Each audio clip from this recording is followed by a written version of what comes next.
कल 24 जनवरी 2024 को 12वीं कक्षा का इतिहास विषय का एग्ज़ाम है प्री बोर्ड का। और इस एग्ज़ाम की तैयारी के लिए आज मैं आपको इस वीडियो के अंदर इतिहास विषय का क्वेश्चन पेपर दिखाऊंगा और उसको सोल्व करवाऊंगा ताकि आप अपने एग्ज़ाम की अच्छे से तैयारी कर सकें। जैसा कि आप देख सकते हैं 12वीं कक्षा का है, इतिहास का क्वेश्चन पेपर है और 80 नंबर का पेपर आएगा और 3 घंटे का टाइम मिलेगा आपको क्वेश्चन पेपर को सोल्व करने के लिए। अब क्वेश्चन देखते हैं। और जो सैम्पल पेपर हैं इससे जो है क्वेश्चन आते हैं प्री बोर्ड के एग्ज़ाम के अंदर, तो इसलिए सैम्पल पेपर की आपको तैयारी करनी चाहिए प्री बोर्ड के एग्ज़ाम के लिए। और पहले क्वेश्चन के अंदर जो है एक एक नंबर वाले 21 क्वेश्चन आएंगे, जैसा कि आप यहाँ पर देख सकते हैं। पहला क्वेश्चन है इसके अंदर, मोहनजोदड़ो किस नदी पर स्थित है? तो ये है सिंधु नदी पर, तो ऑप्शन बी जो है आपका आंसर है। अगला क्वेश्चन है, हड़प्पा सभ्यता में एक उन्नत जल प्रबंधन व्यवस्था का साक्ष्य यानी कि सबूत कहाँ से प्राप्त हुआ है? तो ये मिला है धोलावीरा में, तो ऑप्शन बी जो है आपका आंसर है। अगला क्वेश्चन है, मौर्य वंश का संस्थापक कौन था? तो चंद्रगुप्त मौर्य, ऑप्शन सी जो है आपका आंसर है। उसके बाद अगला क्वेश्चन है, 5वीं रिपोर्ट ब्रिटिश संसद में कब पारित की गई? तो इसका आंसर है 1813 के अंदर, ऑप्शन डी जो है आपका आंसर है। नेक्स्ट क्वेश्चन देखें, अंग्रेजों ने सती प्रथा को कब समाप्त किया था? तो ये समाप्त हुई थी 1813 के अंदर, ऑप्शन सी जो है आपका आंसर है। अगला क्वेश्चन देखें, बिहार के जगदीशपुर आरा में किसने क्रांति का नेतृत्व किया था? तो ये किया था कंवर सिंह जी ने, तो ऑप्शन बी जो है आपका आंसर है। अगला क्वेश्चन है, खिलाफत आंदोलन का नेतृत्व किसने किया था? तो ये किया था मोहम्मद अली ने, ऑप्शन ए जो है आपका आंसर है। अगला क्वेश्चन है, संविधान सभा के सामने जवाहरलाल नेहरू ने उद्देश्य प्रस्ताव कब पारित किया? तो ये हुआ था 13 दिसंबर 1946 को, तो ऑप्शन बी जो है आपका आंसर है। नेक्स्ट क्वेश्चन है क्वेश्चन नंबर 9, भारत छोड़ो आंदोलन महात्मा गांधी के द्वारा कब शुरू किया गया था? तो ये शुरू हुआ था 1942 ईस्वी में।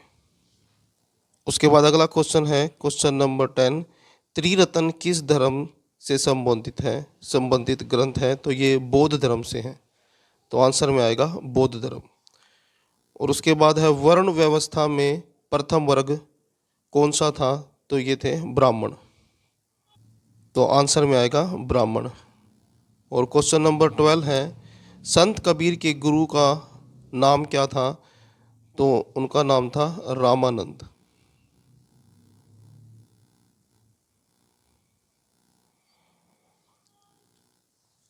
उसके बाद अगला क्वेश्चन है, कौटिल्य यानी कि चाणक्य, जिसको चाणक्य के नाम से भी जाना जाता है, ने कौन सा प्रसिद्ध ग्रंथ लिखा था? तो इन्होंने लिखा था अर्थशास्त्र।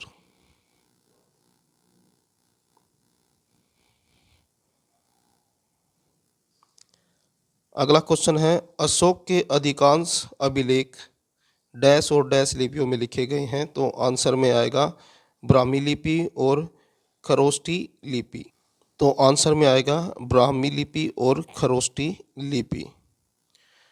उसके बाद अगला क्वेश्चन है, मनुस्मृति का संकलन लगभग डैश से डैश के बीच हुआ था? तो आंसर में आएगा 200 ईस्वी पूर्व से 200 ईस्वी तक, तो आंसर में आएगा 200 ईस्वी पूर्व से 200 ईस्वी के बीच हुआ था। अगला क्वेश्चन है, विजय साम्राज्य की स्थापना डैश ईस्वी में हुई थी? आंसर में आएगा 1336 ईस्वी में, तो विजयनगर साम्राज्य की स्थापना 1336 ईस्वी में हुई थी। अगला क्वेश्चन है, हम्पी नगर डैश नदी के तट पर स्थित है? तो आंसर में आएगा तुंगभद्रा। उसके बाद अगला क्वेश्चन है, विजयनगर साम्राज्य का अंतिम राजवंश अराविडू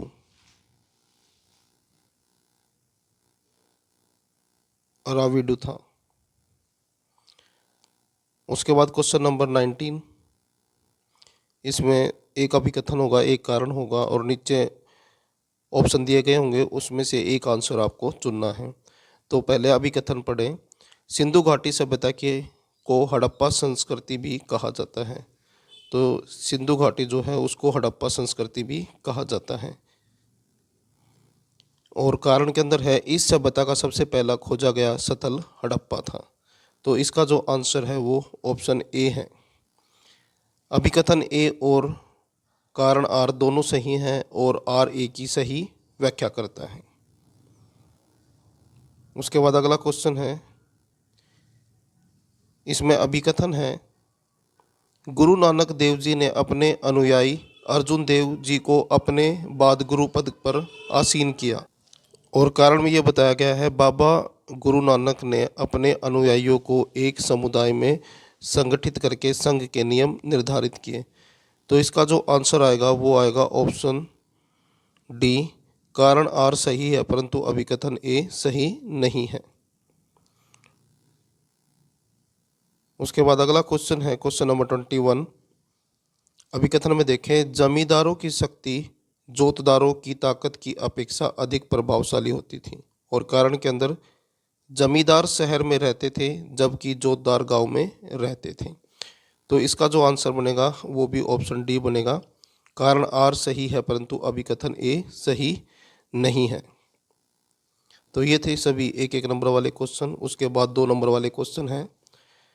2 नंबर वाले क्वेश्चन में पहला क्वेश्चन है महाभारत के महत्व पर प्रकाश डाले। और चॉइस के अंदर जो क्वेश्चन है वो है मनुस्मृति ग्रंथ के 3 महत्वों पर प्रकाश डालिए। आंसर देखें। तो पहला क्वेश्चन जो था महाभारत के महत्व पर प्रकाश डालिए, तो यहाँ पर देखें भारतीय संस्कृति तथा हिंदू धर्म के विकास का लेखा जोखा, यानी कि भारतीय संस्कृति और जो हिंदू धर्म है उसका जो विकास हुआ उसका सारा लेखा जोखा जो है महाभारत में आपको मिल जाएगा। उसके बाद है दूसरा, यह बहुआयामी ग्रंथ है। और तीसरा कारण है समाज के सभी अंग जैसे राजनीति, धर्म, दर्शन तथा आदर्श की झलक मिलती है महाभारत के अंदर। उसके बाद है इसमें युद्ध व शांति, सद्गुण व दुर्गुण की व्याख्या की गई है। नेक्स्ट पॉइंट है भारतीय इतिहास का महत्वपूर्ण स्रोत है, यानी कि महाभारत जो है भारतीय इतिहास का एक महत्वपूर्ण स्रोत है। रूपक कथाएं संभवतः काल्पनिक हैं। और उसके बाद जो चॉइस में क्वेश्चन दिया गया था उसका आंसर देखें। यह तत्कालीन समाज के नियमों तथा प्रथाओं का वर्णन करता है। इसका प्रभाव आज भी हिंदुओं की जीवन शैली में दिखाई देता है। और मनुस्मृति ने समकालीन समाज के लोगों के दृष्टिकोण के बारे में बताया है। उसके बाद अगला क्वेश्चन देखें, क्वेश्चन नंबर 23। धर्म चक्र प्रवर्तन से आप क्या समझते हैं? आंसर देखें। यहाँ पर आंसर है धर्म चक्र प्रवर्तन का अर्थ है धर्म के चक्र को घुमाना। ज्ञान प्राप्ति के बाद महात्मा बुद्ध ने वाराणसी के पास सारनाथ के मर्गदाद में ओसाड पूर्णिमा को अपना जो प्रथम धर्मोपदेश दिया था उसे धर्म चक्र प्रवर्तन के नाम से जाना जाता है। तो यहाँ पर यह बताया गया है कि महात्मा बुद्ध ने सारनाथ के अंदर जो अपना पहला धर्म उपदेश दिया था उसको जो है धर्म चक्र प्रवर्तन के नाम से जाना जाता है।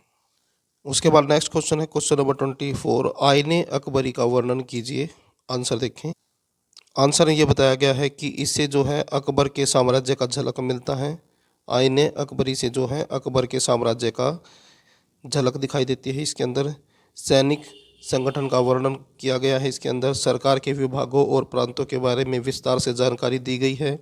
राजस्व के स्रोत तथा हिसाब रखना उसके बारे में लिखा हुआ है। खेतीहर समाज का वर्णन किया गया है। उसके बाद अगला क्वेश्चन है स्थायी बंदोबस्त से आप क्या समझते हैं? आंसर देखें। आंसर देखें। भूमि कर या लगान इकट्ठा करने की प्रथा, यानी कि जो भूमि कर था, भूमि के ऊपर जो टैक्स लगता था जिसको लगान भी कहते हैं, उसको इकट्ठा करने को जो है स्थायी बंदोबस्त कहा जाता है। इस प्रथा को अंग्रेज़ों ने 1793 ईस्वी में जो अंग्रेज़ गवर्नर था जनरल लॉर्ड कॉर्नवालिस, जिसका कार्यकाल था 1786 से लेके 1793 तक, इसने इस स्थायी बंदोबस्त को चलाया था।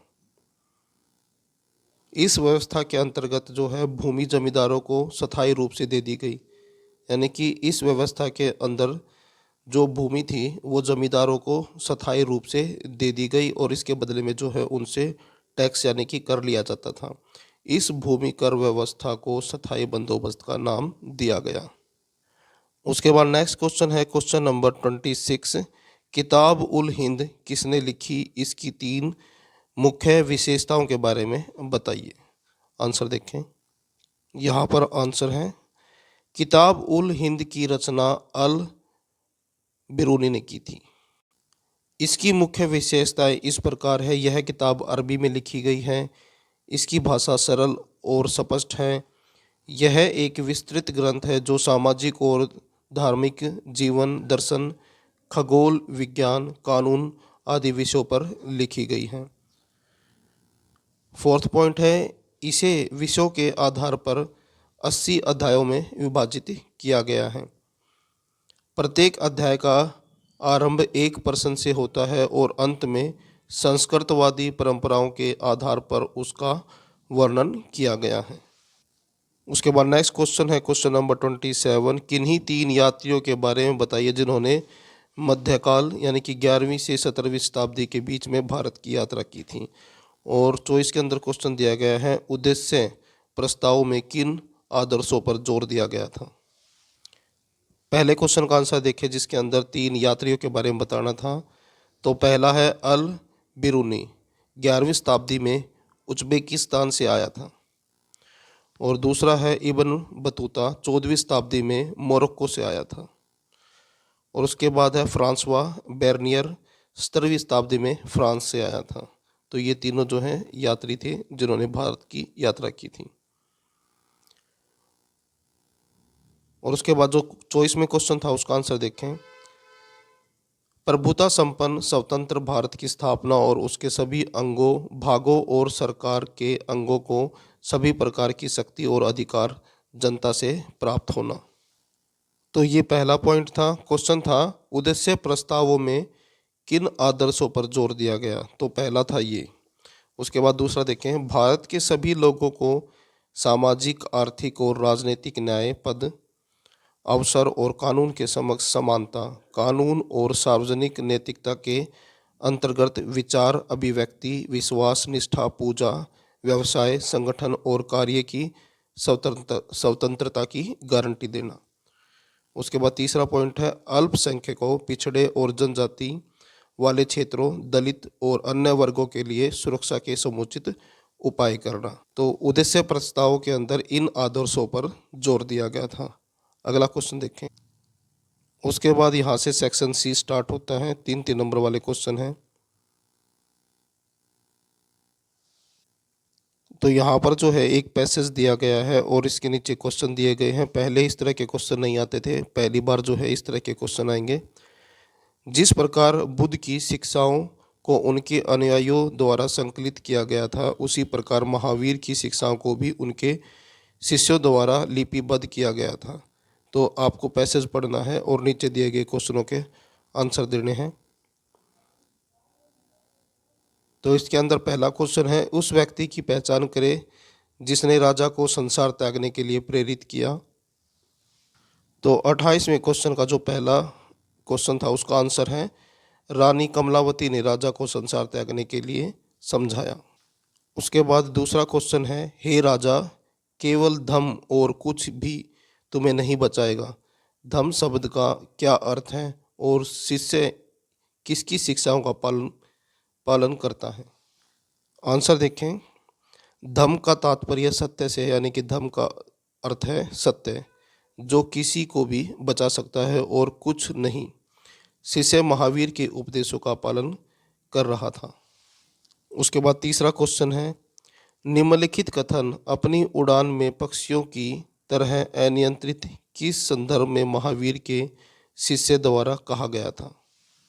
आंसर देखें, जिसने संसारिक सुखों को त्याग दिया वह हवा की तरह बहेगा और पक्षी की तरह बिना किसी चिंता के उड़ेगा। वह चाहते थे कि लोग हर चीज़ से अलग हो जाएं, जो सुख देता है और इच्छा पैदा करता है उसे छोड़ दें। उसके बाद नेक्स्ट क्वेश्चन है क्वेश्चन नंबर 29, नीचे दिए गए स्रोत को ध्यान से पढ़ें और निम्नलिखित प्रश्नों के उत्तर दें। सेम उसी तरह से हैं, पैसेज है, पैसेज के नीचे क्वेश्चन है, पैसेज को पढ़ना है, फिर क्वेश्चनों के आंसर देने हैं।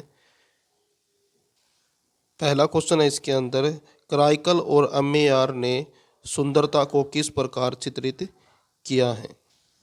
आंसर देखें, क्राइकल अमेयर ने सुंदरता को पे या डेमोनेस के रूप में व्यक्त किया है। क्वेश्चन देखिए दूसरा, उभरती हुई नसें, उभरती हुई आंखें, सफ़ेद दांत और सिकड़ा हुआ पेट चिल्लाता और चिल्लाता है। इस दिए गए अंश में कवि की इस स्थिति का कारण बताइए।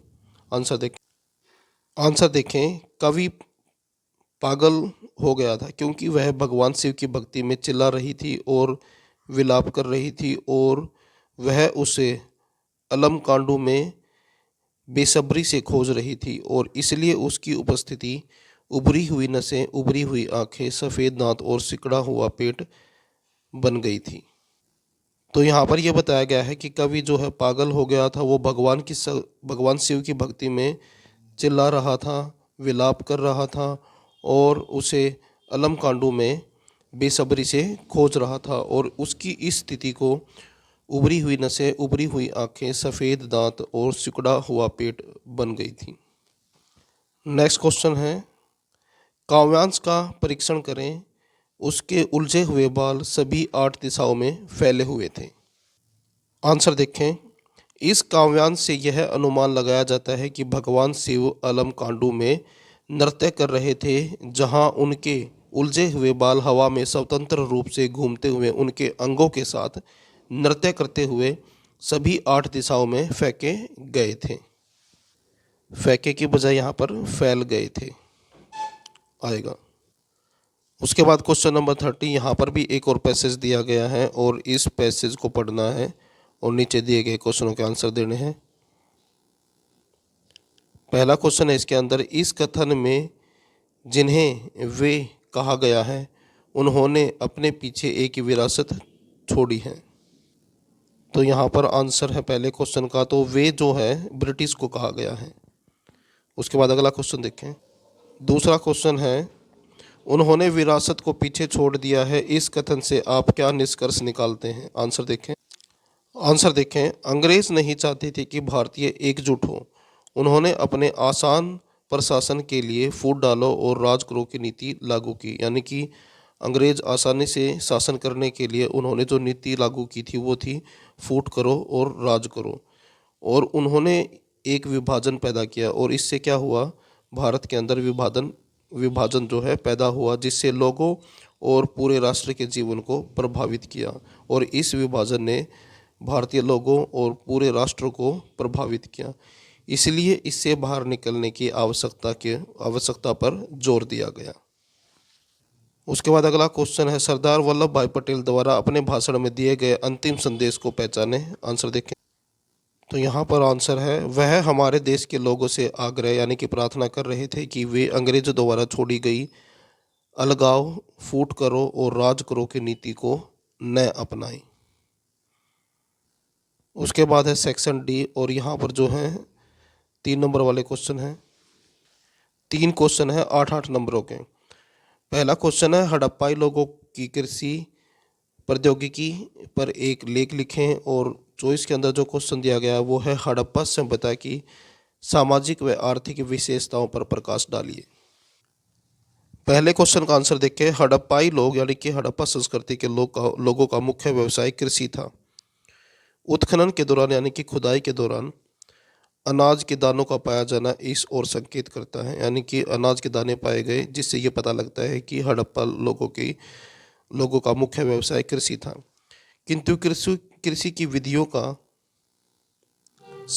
स्पष्ट जानकारी नहीं मिली, लेकिन कृषि की जो विधियां थी उसके बारे में स्पष्ट रूप से जानकारी नहीं मिली है। खेतों को जोतने के संकेत कालीबंगन से मिले हैं, यानी कि ये स्थल का नाम है, जगह का नाम है, जहाँ से संकेत यानी कि सबूत मिले हैं खेत के जोतने के।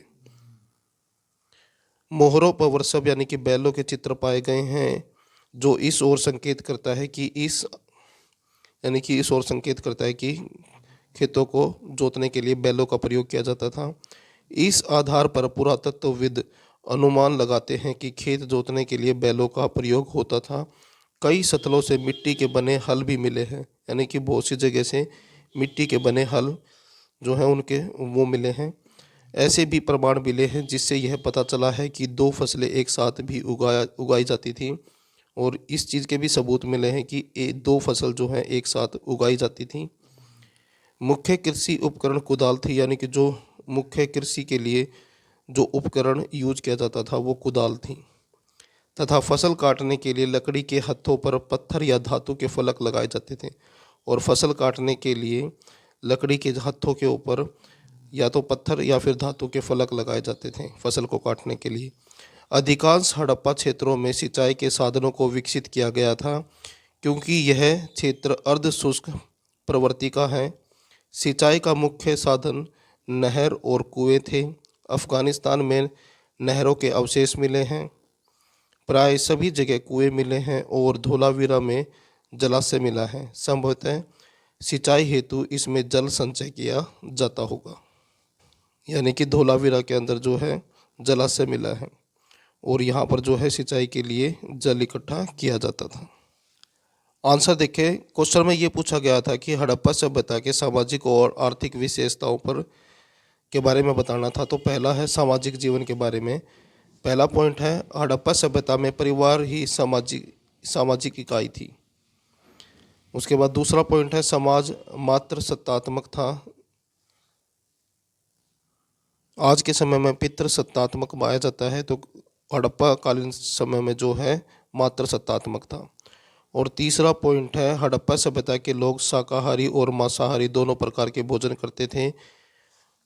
अगला पॉइंट है खुदाई से प्राप्त सुइयों के अवशेष से पता चलता है कि वे लोग सिले वस्त्र पहनते थे। उसके बाद है स्त्रियां जूड़ा बांधती थी, पुरुष लंबे लंबे बाल तथा दाढ़ी मूछे रखते थे। उसके बाद है हड़प्पा का आर्थिक जीवन। हड़प्पा सभ्यता की अर्थव्यवस्था मुख्य रूप से कृषि प्रधान अर्थव्यवस्था थी, किंतु व्यापार और पशुचालन का प्रचलन भी था। सिंधु क्षेत्र की उर्वरता का एक मुख्य कारण सिंधु नदी थी से आने वाली बाढ़ भी थी। यहाँ के लोग गेहूँ, जौ, राई, मटर, ज्वार आदि अनाज पैदा करते थे। हड़प्पा सभ्यता में सर्वप्रथम कपास की खेती प्रारंभ की गई, यानी कि सबसे पहले कपास की खेती की गई हड़प्पा सभ्यता में। अन्न भंडारों का निर्माण एक प्रमुख विशेषता थी। इसके अलावा कुत्ते, मुर्गियां, बैल, गाय, भैंस, बकरी, भेड़, सूअर आदि पाले जाते थे। यह लोग दूध, मांस तथा कृषि के कार्यों और भार ढोने के लिए इनका प्रयोग करते थे। उसके बाद नेक्स्ट क्वेश्चन है कबीर अथवा गुरु नानक देव जी के मुख्य उपदेशों का वर्णन कीजिए। और चॉइस के अंदर जो क्वेश्चन है बेसरिया और बासरिया सूफी परंपरा के बीच एक रूपता और अंतर दोनों को स्पष्ट कीजिए। आंसर देखें, पहले हैं कबीर। कबीर जी संत कवियों में विशेष ध्यान की जगह स्थान आएगा, विशेष स्थान रखते थे। उनके मुख्य उपदेश निम्नलिखित थे। पहला है उन्होंने बहुदेववाद और मूर्ति पूजा का खंडन किया, यानी कि एक से अधिक देव और मूर्ति पूजा का इन्होंने खंडन किया।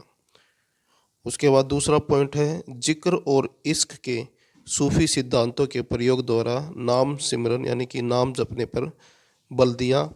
कबीर के अनुसार परम सत्य अथवा परमात्मा एक हैं, भले ही विभिन्न संप्रदाय के लोग अलग अलग नामों से पुकारते हैं। चौथा पॉइंट है उन्होंने परमात्मा को निराकार बताया, यानी कि जिसका कोई आकार ही नहीं है, ये बताया। उनके अनुसार भक्ति के माध्यम से मोक्ष अर्थात मुक्ति प्राप्त हो सकती है, यानी कि उन्होंने कहा कि भक्ति के द्वारा इंसान जो है मोक्ष की प्राप्ति कर सकता है। उन्होंने हिंदुओं तथा मुसलमानों दोनों के धार्मिक आडंबरों का विरोध किया। वे जातीय भेदभाव के विरुद्ध थे। उसके बाद है गुरु नानक देव जी। श्री गुरु नानक देव जी का जन्म ये अलग अलग होएगा। पंजाब के ननकाना साहिब में हुआ। यह स्थान अब पाकिस्तान में है। इन्होंने हिंदी गणित की प्रारंभिक शिक्षा प्राप्त की और फारसी और अरबी का भी ज्ञान प्राप्त किया। उनका विवाह छोटी आयु में ही हो गया था। वह अपना अधिकतर समय सूफी तथा भक्ति संतों के बीच बिताते थे। उन्होंने दूर दूर तक की यात्राएं भी की। उनके मुख्य उपदेश निम्नलिखित हैं। पहला है उन्होंने निर्गुण भक्ति का प्रचार किया। उन्होंने धर्म के सभी बाहरी आडंबरों का खंडन किया। उनके लिए परम पूर्ण रब परमात्मा का कोई आकार या रूप नहीं था। उन्होंने रब की उपासना के लिए एक सरल उपाय बताया और वह था निरंतर स्मरण यानी कि याद करना, वह नाम का जाप करना। उसके बाद नेक्स्ट क्वेश्चन है क्वेश्चन नंबर 33। 1857 ईस्वी के विद्रोह के सामाजिक आर्थिक कारणों का वर्णन कीजिए। और 24 के अंदर जो क्वेश्चन दिया गया है 1857 ईस्वी के विद्रोह के स्वरूप के बारे में विस्तृत टिप्पणी कीजिए।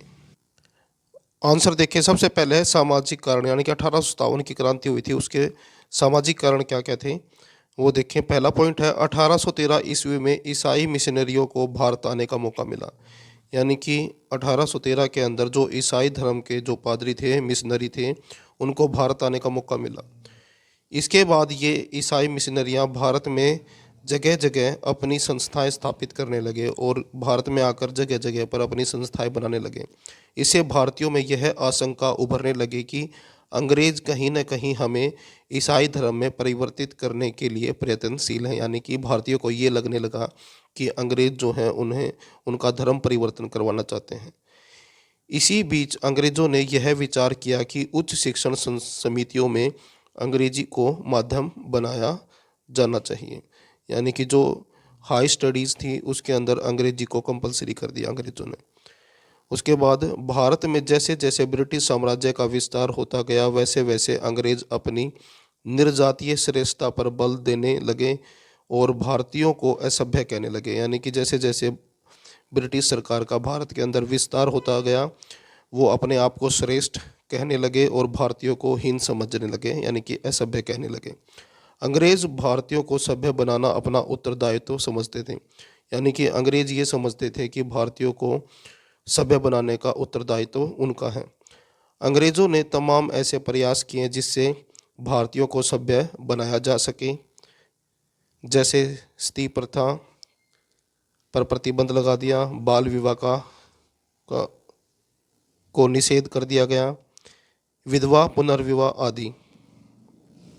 अंग्रेज़ों का कहना था कि हम भारतीयों पर शासन अपने लिए नहीं कर रहे हैं बल्कि हम यह शासन भारतीयों को सभ्य बनाने के लिए कर रहे हैं। भारतीयों को ये सभी बातें नागवार गुजरने लगी, यानी कि बुरा लगने लगी। अंग्रेज़ भारत में काले गोरे का भेद खुलकर करने लगे थे। उसके बाद है आर्थिक कारण। पहला पॉइंट है आर्थिक कारण का। भारत में कंपनी की सभी नीतियों के मूल में भारत का आर्थिक शोषण था। यानी कि अंग्रेज़ों ने जितनी भी नीतियां भारत के अंदर लागू की उनका जो मुख्य उद्देश्य था भारत का आर्थिक शोषण करना और अपना मुनाफा बढ़ाना। इस प्रकार ईस्ट इंडिया कंपनी एवं भारतीय जनमानस के हितों के मध्य एक स्वाभाविक संघर्ष था। उसके बाद दूसरा पॉइंट देखें, स्थायी बंदोबस्त, रियायतवाड़ी व्यवस्था और महालवाड़ी व्यवस्था द्वारा किसानों का जबरदस्त शोषण हुआ और वे निर्धनता के कुचक्कर में फंस गए। उसके बाद तीसरा पॉइंट है आर्थिक शोषण और उनके पारंपरिक आर्थिक ढांचे के पूर्णतः विनाश ने किसानों, दस्तकारों, हस्तशिल्पकारों तथा बड़ी संख्या में परंपरागत जमींदारों को दरिद्र बना दिया। और अंग्रेज़ों ने जो है भारतीय जो संसाधन थे उनको सस्ते दामों में अपने देश ले जाते थे और वहाँ से जो है कारखानों में तैयार माल भारतीय बाज़ारों में महंगे दामों पर बेचते थे। यानी कि अपने व्यापार के लिए जो कच्चा माल था वो भारत से कौड़ियों के भाव में खरीदते और फिर उससे सामान बनाकर भारत के अंदर ही उसको महंगे दामों में बेचते थे, जिससे जो भारतीय व्यापारी थे उनको बहुत नुकसान हुआ। और उसके बाद चौथा पॉइंट देखें, भारत में इंग्लैंड को निर्यात होने वाली मलमल एवं कैलिको सूती पर जहां क्रमश 27%, 71% और 90% कर यानी कि टैक्स लिया जाता था। यानी कि जो माल भारत से इंग्लैंड जाता था तो उसके ऊपर 27, 71 और 90% तक टैक्स लगता था। भारत में आने वाला अंग्रेजी सूती और रेशमी वस्त्र इस पर 3.5 और 2% कर लगता था। और अंग्रेज जो अपने देश से सामान लेके आते थे तो उसके ऊपर केवल 3.5% और 2% टैक्स लगाते थे। उसके बाद है नेक्स्ट पॉइंट, अंग्रेजों की इस नीति का परिणाम यह हुआ कि इंग्लैंड में भारत का सूती और रेशमी कपड़ा जाना बंद हो गया। तो इस वजह से जो है भारत का जो सूती वस्त्र था और रेशमी का जो कपड़ा था वो इंग्लैंड जाना बंद हो गया। इसका भारत के कपड़ा उद्योग पर बहुत बुरा प्रभाव पड़ा। उसके बाद जो चॉइस में क्वेश्चन था उसका आंसर देखें। और चॉइस में जो क्वेश्चन था ना, विद्रोह के स्वरूप के बारे में बताना था। तो 1857 के अंदर जो विद्रोह हुआ था उसका स्वरूप सबसे पहले है सैनिक विद्रोह। उसके बाद है 1857 के विद्रोह के प्रमुख आधार भूमि सैनिकों द्वारा तैयार की गई थी। विद्रोह का सर्वाधिक महत्वपूर्ण तथा तत्कालीन कारण चर्बी वाले कारतूसों का मामला था। यानी कि 1857 की जो क्रांति का तत्कालीन कारण था वो चर्बी वाले कारतूस थे। विद्रोह का प्रसार संपूर्ण देश में नहीं हुआ, यह उन्हीं नगरों में एवं क्षेत्रों तक सीमित रहा जहां सैनिक चौकियां और छावनियां थीं। विद्रोह का दमन करने में ब्रिटिश सरकार को अधिक कठिनाइयों का सामना नहीं करना पड़ा, क्योंकि इसे सामान्य जनों का सहयोग एवं समर्थन प्राप्त नहीं था। यानी कि आम लोग जो हैं इससे नहीं जुड़े। प्रथम स्वतंत्रता संग्राम, लाखों कारीगरों, किसानों और सिपाहियों ने कंधे से कंधा मिलाकर ब्रिटिश सत्ता के खिलाफ संघर्ष किया। घुमक्कड़ सन्यासियों, फकीरों व मदारियों द्वारा गांव-गांव में इसका प्रचार किया गया। आंदोलन में हिंदू मुसलमानों ने एकजुट होकर भाग लिया। सभी विद्रोहियों में एक मत से बहादुर शाह को अपना सम्राट स्वीकार किया। विद्रोह के लगभग सभी केंद्रों में जनसाधारण ने ब्रिटिश शासन के विरुद्ध सक्रिय भाग लिया। विद्रोह का क्षेत्र काफ़ी व्यापक था। अनेक देशी रियासतों एवं राज्यों में शासक वर्ग के ब्रिटिश सत्ता के सहयोग एवं समर्थक बने रहने पर भी सेना एवं जनता द्वारा विद्रोह में सक्रिय भाग लिया था।